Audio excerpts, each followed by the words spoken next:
Sakuna, para sa iyo at sa iyong pamilya, laging siguruhin, Go Bag ay nakahanda at naglalaman ng mga sumusunod. Ilang pirasong damit, ready-to-eat na pagkain at inuming aabot ng 3 araw. Personal na gamit para sa inyong hygiene.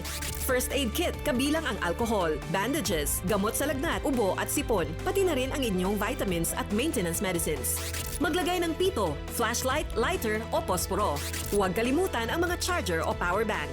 At higit sa lahat, isama ang mga importanteng gamit gaya ng inyong mga legal na dokumento, IDs, ATM o passbook, insurance at iba pa.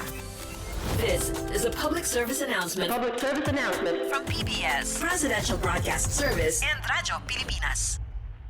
This is a public service announcement. Isang paalala mula sa National Telecommunications Commission, National Capital Region o NTC-NCR. Ang kanilang Oplan Contra Tax Scams. Binabalaan ng publiko na sakaling kayo ay makatanggap ng kakaibang text messages sa mga di kilalang numero o di kaya ay mga text messages na may kahina-hinalang mga link. Huwag pansinin, huwag pindutin, huwag i-click ang link. Ipagbigay alam agad sa NTC website ntc.gov.ph o kaya'y sumulat sa kanilang email na contratextcam@gmail.com. Sa mga panahong ito, huwag padaya, maging wais na madla. Makibahagi sa Oplan Contra Text Scam.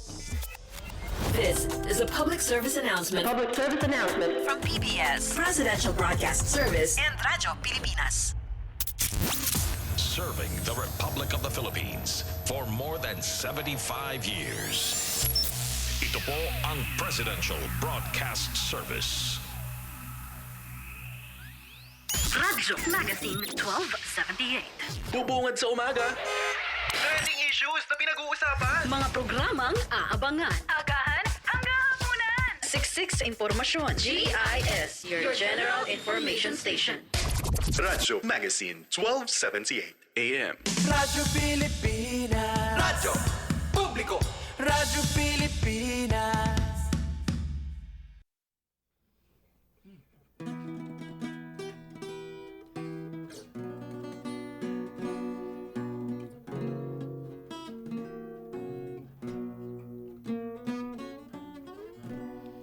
Ang puso ko ay may lumbay pagkat hindi mo pansin man lamang araw-gabi. Namamanglaw, naghihintay sa tunay mong pagmamahal.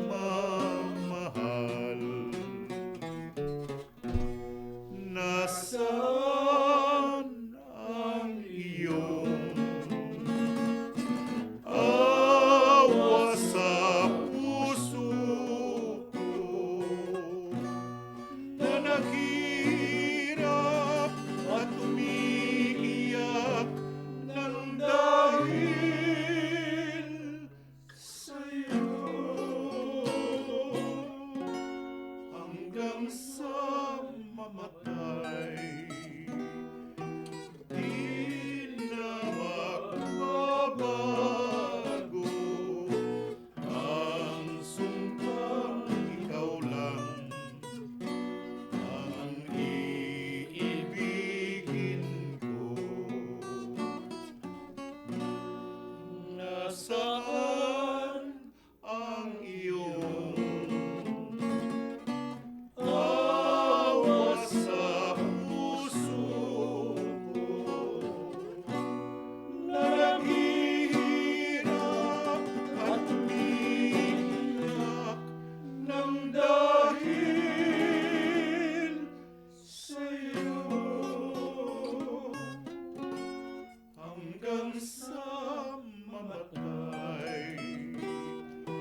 walay angay. Di raw bagay. Ito po ang ikalawang bahagi ng ating programa. Kung di man ito pa, at kanina po hindi tayo nakapagbate. Binabati natin si Vas Aragon, si Raj Rambatla, siyempre yung ating director ng PBS, si Dindo Amparo, si Marinela Texon na ating station manager, yung nasa aquarium, nandun no, si Julius Ungab. Kanina kasama namin si Hazel Morada, at yung sinundan natin programa, si Maru Rosero, at lahat po ng mga tagapakinig natin, binabati po namin kayo. Susunod naman na awit ay si Mabel Chris.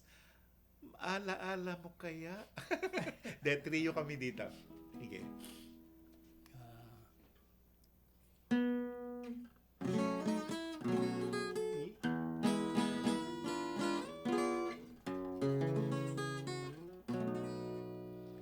Huwag mong sabihin ika'y hamak, kahit na isang mahirap,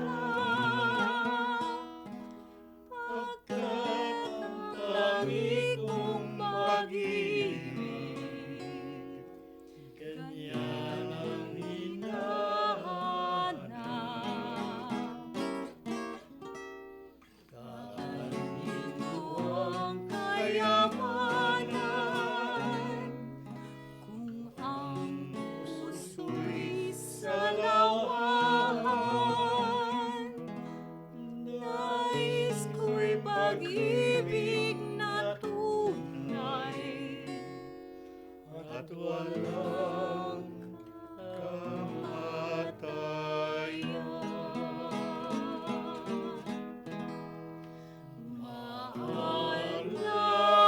Maalaala mo kaya ang sumpa mo sa akin, na ang pag-ibig mo ay sadyang di magmamahalin. Kung nais mong matanto saan ang aking puso, at tanging larawan mo ang do'y nakatago. Di ka kaya magbago sa iyong pagmamahal. Hinding-hinigiliw ko hanggang sa libingan. O kay sarap mabuhay, lalo na't may lambingan. Ligaya sa puso ko ay di na mapaparang. Di ka kaya magbago sa iyong pagmamahal. Hinding-hinigiliw ko hanggang sa libingan. O kay sarap mabuhay, lalo na't may lambingan. Ligaya sa puso ko ay di na mapaparang.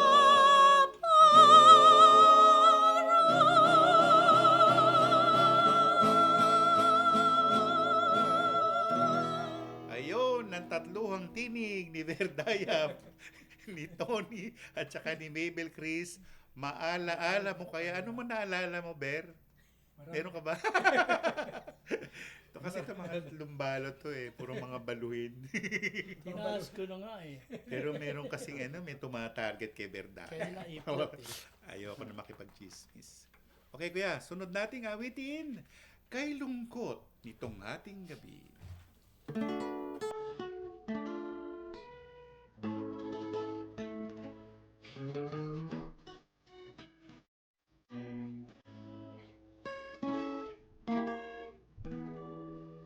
Kay lungkot nitong gabi, wala man lang kahit isang tuwid na wala rin ang buwan. Lubhang naninindim,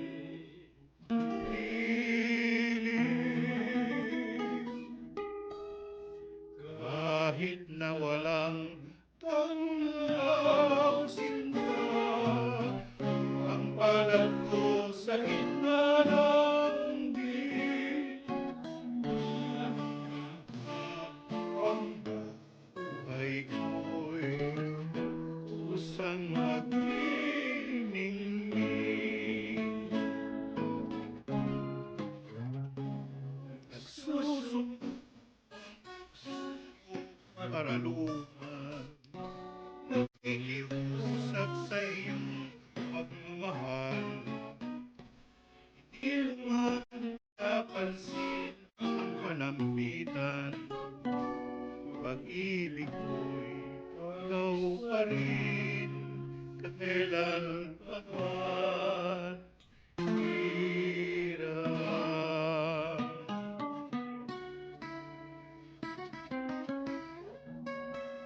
Maawa ka na, sinta, sa ali. Pangarap ko ay ikaw.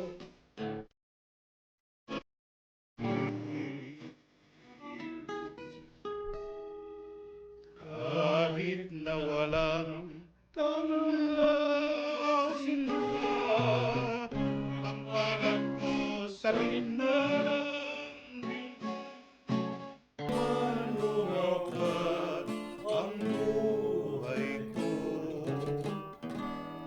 kusang magniningning.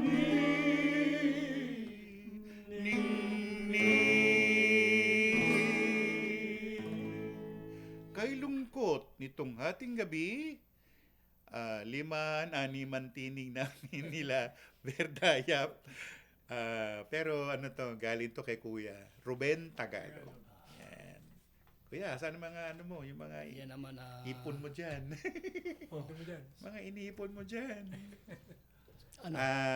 Susunod namin awitin naman ay Binigyang Buhay ni Celi Bautista, Hinahanap Kita.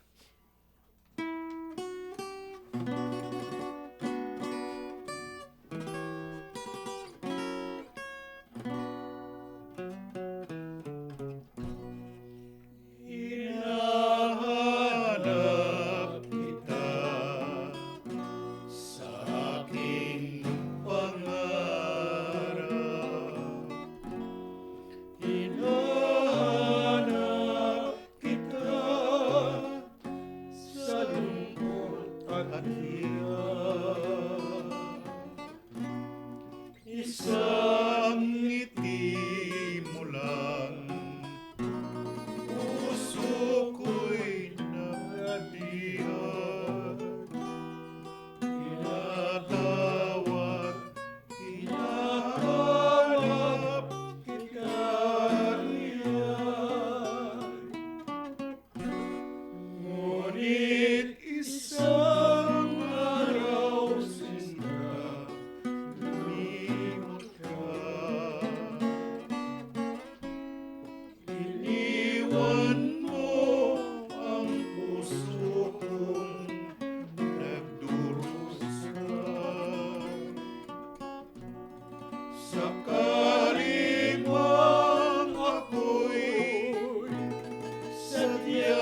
Pilipinas Magazine, 1278. Radyo Pilipinas. This is a public service announcement. Maging handa sa oras ng sakuna. Para sa iyo at sa iyong pamilya, laging siguruhin. Go Bag ay nakahanda at naglalaman ng mga sumusunod. Ilang pirasong damit, ready-to-eat na pagkain at inuming aabot ng 3 araw. Personal na gamit para sa inyong hygiene. First aid kit kabilang ang alcohol, bandages, gamot sa lagnat, ubo at sipon, pati na rin ang inyong vitamins at maintenance medicines. Maglagay ng pito, flashlight, lighter o posporo. Huwag kalimutan ang mga charger o power bank. At higit sa lahat, isama ang mga importanteng gamit gaya ng inyong mga legal na dokumento, IDs, ATM o passbook, insurance at iba pa. This is a public service announcement. Public service announcement from PBS, Presidential Broadcast Service, and Radyo Pilipinas. Time to celebrate kulturang Pinoy. Tradisyon, musika, sining, literatura at iba pa. Anything and everything fun and Filipino. Ito ang Pinoy Kultura. Ikaw ba ay naharana na? Tunawin mo sana.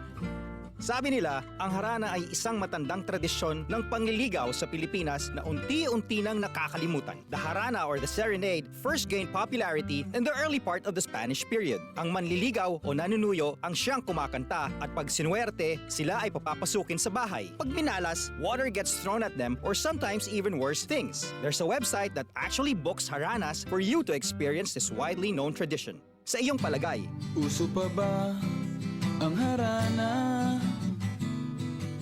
Yan ang Pinoy Kultura because our culture is cool. This is a public service announcement. Isang paalala mula sa National Telecommunications Commission, National Capital Region o NTC-NCR. Ang kanilang Oplan Contra Text Scams. Oplan Contra Text Scams. Binabalaan ng publiko na sakaling kayo ay makatanggap ng kakaibang text messages sa mga di kilalang numero o di kaya ay mga text messages na may kahina-hinalang mga link. Huwag pansinin, huwag pindutin, huwag i-click ang link. Huwag i-click ang link. Ipagbigay alam agad sa NTC website ntc.gov.ph o kaya'y sumulat sa kanilang email na contratextcam@gmail.com. Sa mga panahong ito, huwag padaya, maging wais na madla. Makibahagi sa Oplan Contra Text Scam. This is a public service announcement. Public service announcement from PBS, Presidential Broadcast Service, and Radyo Pilipinas. Hatol ng Bayan. Election Quick Facts. National and local positions. Sa darating na May 12, 2025 midterm elections, ang bawat botanteng Pilipino ay pipili ng mga bagong leaders para sa national and local positions kabilang ang 12 senators, members of the House of Representatives, at party list representatives, at local government officials gaya ng governor, mayor, board members at councilors. Kasabay nito ay idiraos rin ang kauna-unahang Bangsamoro Parliament elections kung saan 25 members of the parliament at 40 party representatives ang ihahalal ng ating mga kapatid sa BARMM. Hatol ng Bayan. Election Quick Facts. Time to celebrate kulturang Pinoy. Tradisyon, musika, sining, literatura at iba pa. Anything and everything fun and Filipino. Ito ang Pinoy Kultura. Uso pa ba ang harana? Tanong ng isang OPM song. Alalahanin nga natin itong napakagandang Filipino tradition of courtship through song.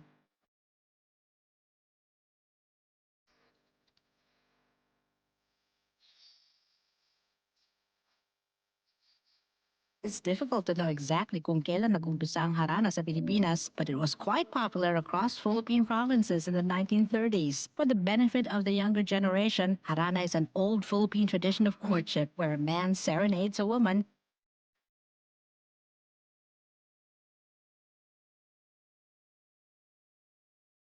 Inihahayag ang nilalaman ng puso in a sweet rhythmic song with impassioned lyrics. Standing underneath the window at night, alone with his guitar, kung minsan may kasamang kabarkada na tutulong sa pagkanta o paggitara, susuyuin ang dalaga na dumungaw sa bintana and listen to his love song.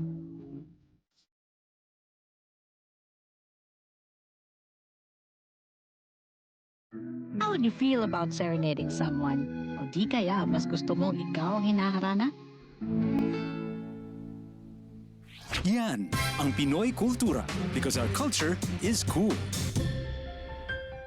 Radyo Pilipinas Magazine, 1278. Radyo Pilipinas. Radyo Pilipinas. Radyo Publiko. Serbisyong kailangan, direkta mula lokal na pamahalaan.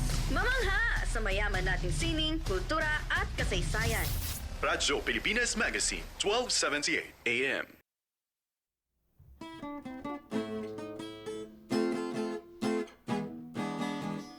May isang dalaga akong nakilala. Sa kanyang ganda ako ay nahalina. Nang ako ay magtapat, ay bigla pang nagtawa. Kung wariin ko siya'y babaeng kaprityosa. Kaprityosa, kung ika'y tumatawa, katulad mo'y mabangong sampagita. May pang-akit ka na bumabalisa. Saan lang sa'yo ay sumasama. Bakit nga ba kung wala ikaw hirang, ay para na rin nawala yaring buhay. Nais din kita, ihikang ka man, puso ko'y sa'yo, kaprityosang paraluman.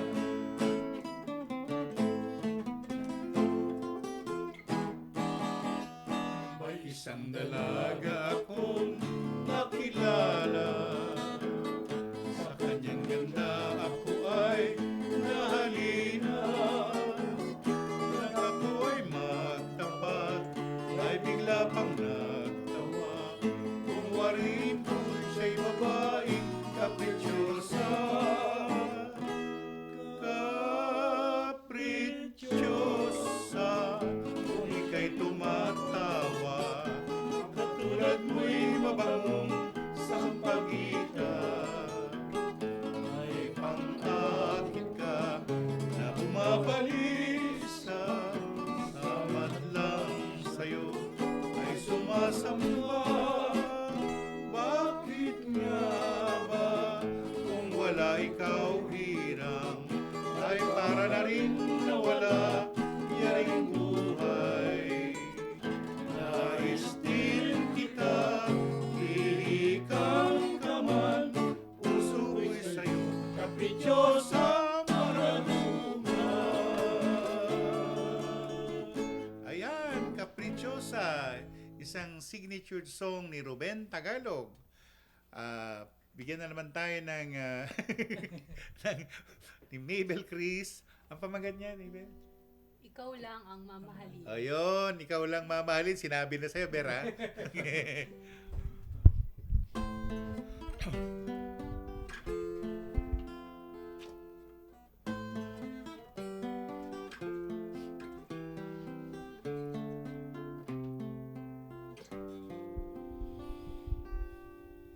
Sa bawat pag-ikot ng ating buhay, may oras kailangan na maghiwalay.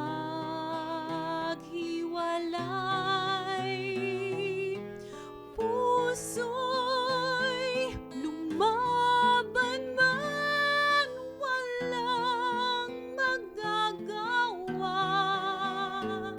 Saan ka, kailan ka muling mahagkan? Magkulang man sa atin itong sandali, alam ko na tayo'y magkikita muli.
Lumabas yung soprano. Soprano. Oo nga, sopranistic. Taas. Oo nga.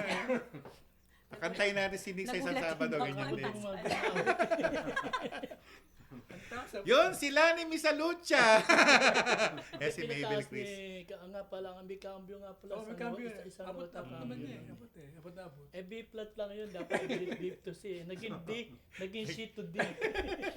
Nagulat din po ako ang taas. Sabi ko, kaya ko to. Sopranistic. Hindi, pag singer ka, makakaya mo. May panahon na ganun talaga eh. Marunong super sa akin. Hindi si Kuya Eddie may tinuturo to na kailangan panatiliin mo yung mas mataas ka. Kasi pag pinababaan mo, pababa ka ng pababa, ganun. Ganun na mangyayari. Wala pa rehearsal yan, no? Wala rehearsal. Walang rehearsal, diretso. Ganun talaga ang singer eh. Wala, yan talaga. Inborn yun eh. Biglaan. Oo. Medyo kinakabahan ako. Ako din po. Kinabahan din ako. Kinabahan din si Kuya Julius eh. Kasi siya kumuha na lyrics ko.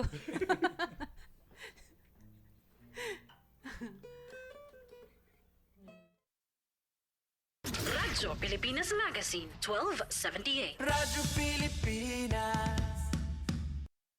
Pinangungunahan ng Department of Health, sinusunod ng PEMAT ang pinakamataas na pamantayan ng World Health Organization. Katunayan, ginawa na sila ng prestigyosong WHO Emergency Medical Team Badge, isang patunay ng kanilang dedikasyon sa klinikal na pangangalaga, logistics at sanitation. Ang PEMAT ay binubuo ng mga elite teams mula sa Metro Manila, Luzon at Visayas. Nitong 2023, ipinakita nila ang kanilang tibay at malasakit nang tumugon sila sa 7.8 magnitude na lindol sa Turkey, kung saan mahigit 1,000 pasyente ang natulungan. Kasama ni Pangulong Ferdinand Marcos Jr. ang mga karatig bayan ng Subic Bay Freeport Zone upang lalong mapaigting ang paglago ng ekonomiya sa mga ito at maging aktibong bahagi tungo sa pagkamit ng ating bagong Pilipinas. Sa panahon po ng ating Presidente BBM, nag-release po tayo ng 204.7 million pesos sa ating 8 contiguous municipalities. Kami po siyempre ay nagpapasalamat dahil ito po ay suportang na ipagkakaloob po niya sa SBMA. Kaya po tayo nakakapag-share din ng blessings sa iba nating komunidad. Sa pamahalaang Marcos, ang bagong Pilipinas nakikita na sa nagbabagong Pilipinas. Patuloy ang trabaho, patuloy ang pagbabago.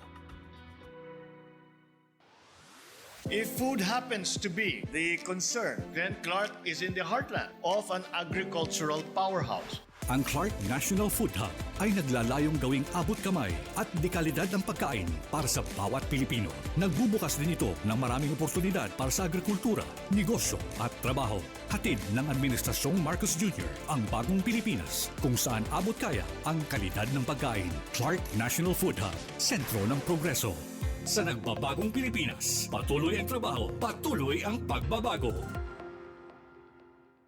Sa ilalim ng matatag na pamumuno ni Pangulong Ferdinand Marcos Jr., naipasa ang isang mahalagang batas para sa Build Better More. Ito ang Republic Act No. 12066 o ang Create More Law. The signing of the Create More Act is a resounding testament of our commitment to make the Philippines the destination of choice for investments. Ayon kay PEZA Director General Tereso Panga, we can now offer the most generous incentives package across ASEAN. Gawa nung pag-enact nitong Create More sa administration ni President Marcos. So tayo na may pinaka-generous sa fiscal incentives. Kung sasabayan pa natin ito ng enhanced ease of doing business, which is yung din ang ginagawa ng PEZA sa pamamagitan ng mga economic zones. Diyama ko na in ASEAN, we can be number 2 when it comes to FDI attractions. Sa nagbabagong Pilipinas, patuloy ang trabaho, patuloy ang pagbabago.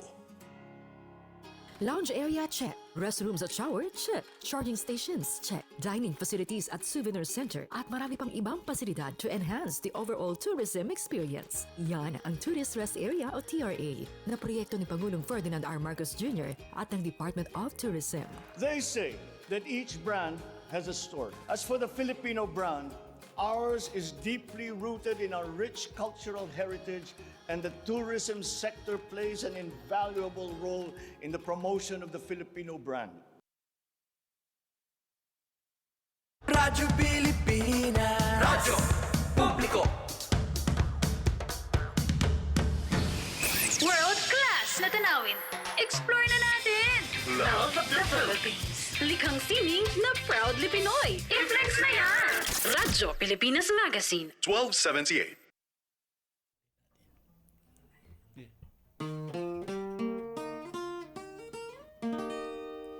Kung tunay mang ako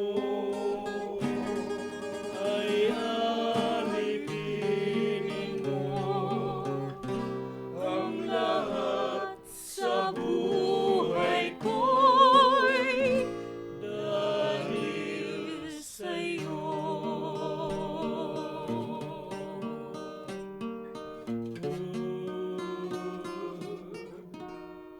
Sa buhay ko'y labis ang hirap at pasakit ng pusong umiibig, mandiwala ng langit at nang lumigaya. Inamo mo sa dusa, tanging ikaw sinta, ang aking pag-asa. Dahil sa'yo, nais kong mabuhay. Dahil sa'yo, hanggang mamatay, dapat mong tanduin, wala nang ibang hiling. Puso ko'y tanungin, ikaw at ikaw rin. Dahil sa'yo, ako'y lumigaya. Nagmamahal ay alayan ka. Kung tunay man ako ay alipinin mo ang lahat sa buhay ko'y dahil sa'yo. Dahil sa'yo, nais ko'y lumigaya. Mahal ay alayan ka. Kung tunay man ako ay alipinin mo ang lahat sa buhay ko'y dahil sa'yo.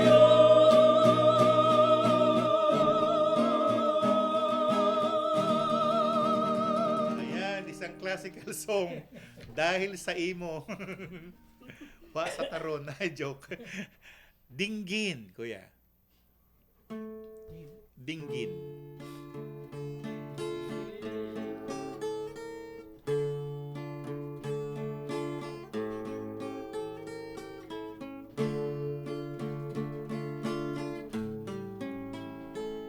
Dinggin, dinggin mo yaring pagsamo nitong puso kong nagdaramdam pag ika'y lumalayo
ganda. Matapos nakitin ang iyong ganda, ay iniwan mo ako'y nag-isa.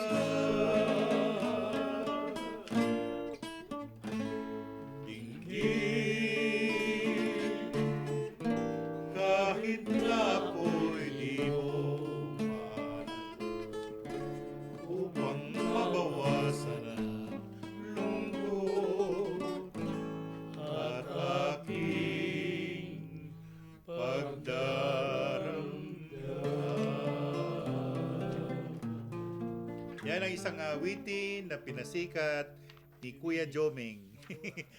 Diomedes Maturan. Kasi puro, kuya? G. G? G minor. Sa D ko nakuha. Kaya ba? Meron ka pang kakantahin? Kayo po. Ikaw muna. Sige kuya. Umaga na pala. Umaga na.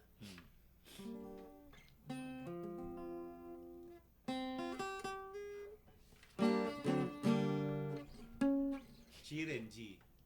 G nandito kayo.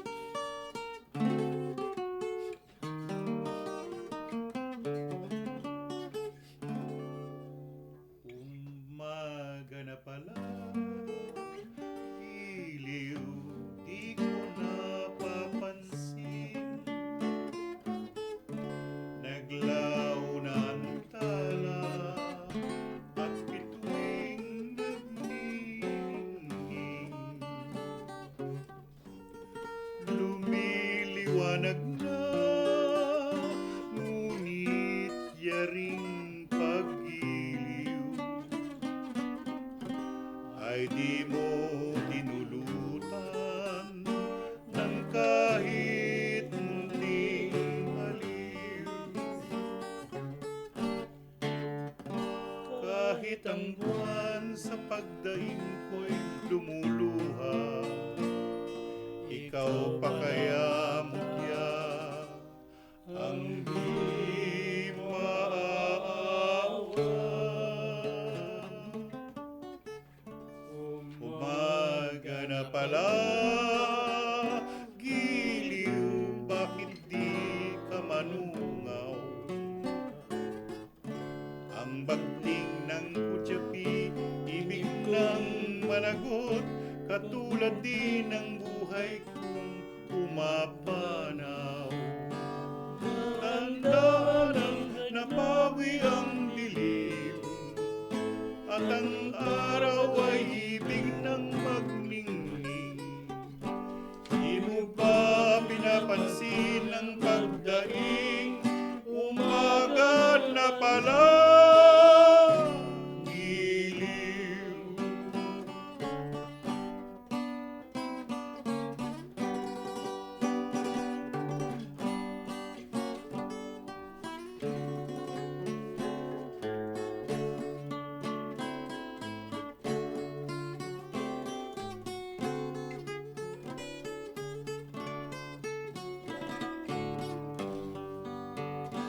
Dahan-dahan ang napawi ang dilim, at ang araw ay ibig ng magningning.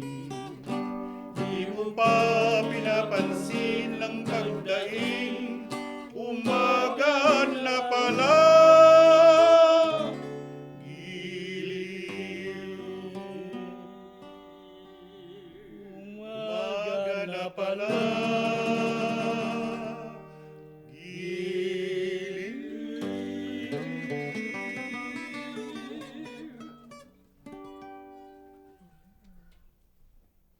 Radyo Pilipinas Magazine, 1278. Radyo Pilipinas.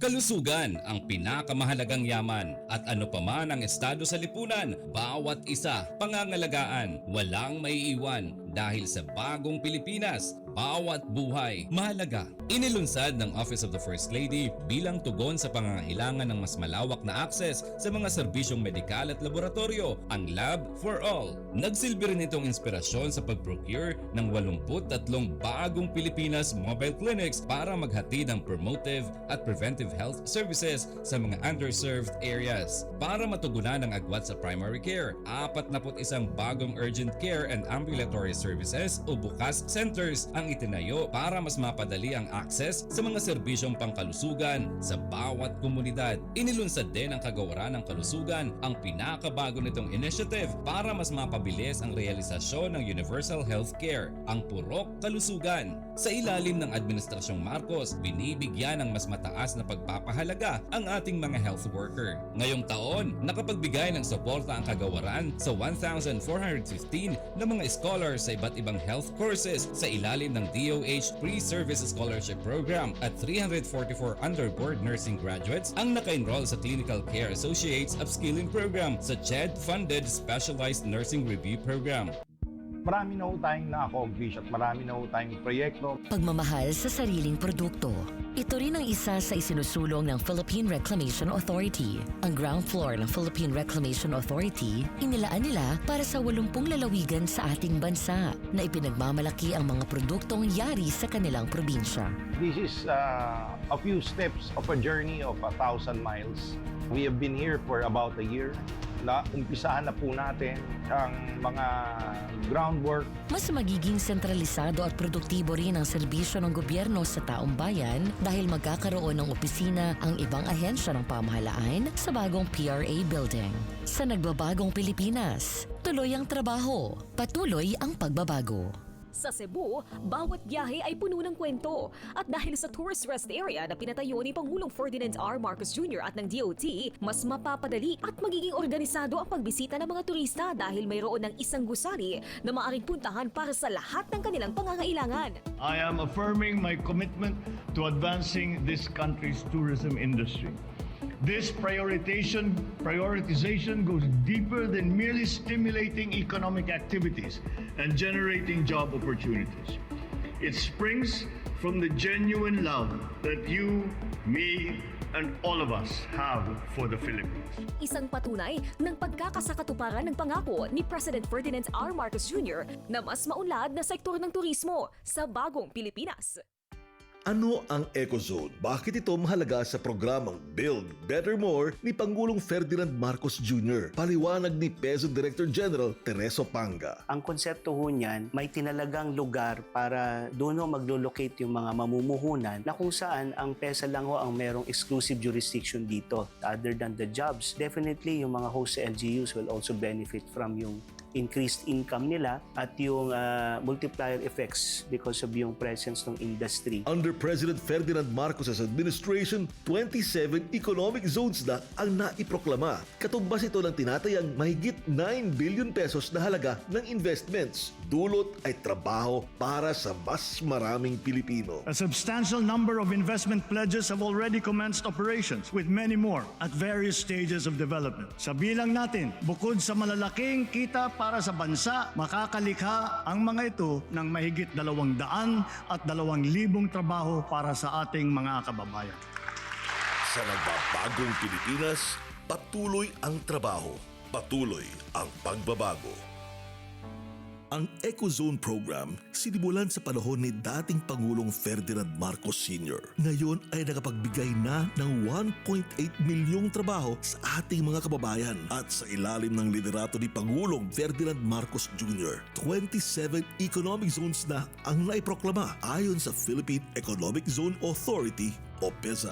Katumbas ito ng tinatayang mahigit 9 billion pesos na halaga ng investments. Ibig sabihin nito ay mas maraming oportunidad na trabaho para sa mga Pilipino. Our aggressive infrastructure development, business-friendly policies, investment and export promotions, foreign visits, and economic missions are all aimed at generating not just jobs, but quality and competitive jobs. Sa nagbabagong Pilipinas, patuloy ang trabaho, patuloy ang pagbabago.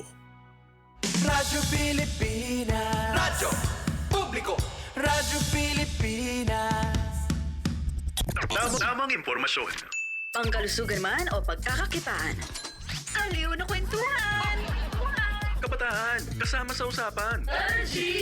Radyo Pilipinas Magazine, 1278.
Dito po nagwawakas ang ating programa. Kundi man at iba pa, Kuya Eddie, anong masasabi mo? Makinig po kayo at laging hanggang Sabado. Ang dami mong baon, ha?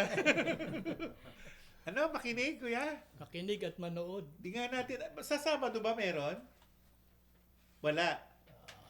Ayun, Domingo de Pascua, wala po kami. Sa 19 yun. Wala po tayo sa 19. Ang balik na natin ay 26 ng Abril. Ayun. At tinanyayahan natin ang lahat ng mga tagapakinig natin na kanina hindi natin nabate. Babalik si Mabel. Babalik si Mabel Chris. ikaw na lang kaya. Nick, bate ka. Magandang gabi po sa inyong lahat. Maraming salamat po sa inyong pagkikinig. Ber. Hanggang sa muli po at kayo lagi makinig sa Kundiman at iba pa. Sa 26 ng Abril kasi sa Domingo wala. de Pascua ang tawag Wala tayo. ay wala po kami. Bukas po Domingo de Ramos. Baka nalilimutan po ninyo. Araw ng Kami po yan araw ng palaspas. Nangingilin. Ikaw naman, Piping de Leon. Tahimik Hanggang kasi sa muli Piping po, lagi kayong makinig sa Kundiman at iba pa. Mukhang nagmumuni-muni ka pa dyan Ikaw naman, Mabel. Ay, maraming salamat po sa pag-imbita po sa akin sa program po na to. Sa Kundiman at iba pa. At iba pa. Tuwing Sabado tayo, 2 oras. Ewan ko kung gagawin tayong 3 oras.